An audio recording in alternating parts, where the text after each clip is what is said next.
छोटी बहू। एक समय की बात है, किसी नगर में एक साहूकार के 3 बेटे और 3 बहुएं रहती थी।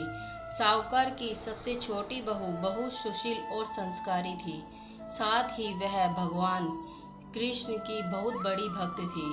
सावन के महीने में साहूकार की दोनों बहुएं रक्षाबंधन के त्योहार पर अपने अपने घर जाने की तैयारियां करने लगी।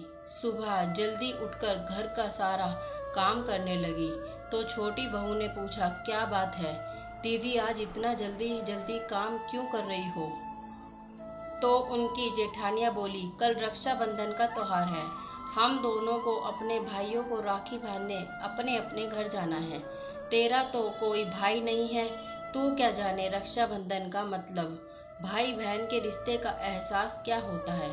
छोटी बहू को ये बात बहुत बुरी लगी और वह भगवान श्री कृष्ण की मूर्ति के पास खड़ी होकर खूब रोई और बोली, यदि मेरा कोई भाई होता तो आज मैं भी अपने घर जाती। अगले दिन रक्षाबंधन का त्योहार था।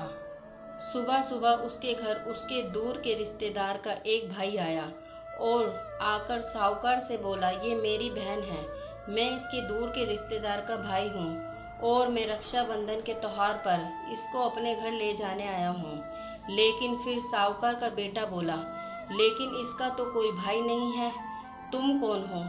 उसके बहुत समझाने पर साहूकार और उसका बेटा मान गया और छोटी बहू को उसके साथ भेजने के लिए तैयार हो गए। परंतु छोटी बहू के पति के मन में कुछ शंका थी। वो बोला, आप इसे ले तो जाइए, लेकिन इसे वापस लेने में खुद आऊँगा। ऐसा कहकर उसको उसके भाई के साथ भेज दिया। रास्ते में चलते चलते छोटी बहू ने अपने भाई से कहा, भैया तुम इतने सालों तक कहाँ थे और पहले मुझसे रक्षाबंधन पर कभी राखी बंधवाने क्यों नहीं आए? तो उसका भाई बोला, बहन मैं 7 समंदर पार परदेश में कमाने गया था। अब वह दोनों अपने घर पहुँचे तो घर में भाभी ने अपनी नंद का स्वागत किया, खूब आओ भगत की। फिर उन्होंने रक्षाबंधन का त्योहार मनाया। ऐसे ही हंसी खुशी समय बीत गया। छोटी बहू का पति उसे लेने उसके घर आया। महल जैसा घर और ऐशो आराम देखकर वो सोचता ही रह गया। भाई और भाभी ने उसका खूब आओ भगत करा और अगले दिन सुबह सुबह भाई और भाभी ने उसे उसके घर के लिए रवाना किया। विदा करते समय उसे खूब सोना चांदी हीरे दिए। थोड़ी दूर जाने पर छोटी बहू का पति बोला, अरे मैं गलती से अपना कुर्ता वहीं भूल आया हूँ।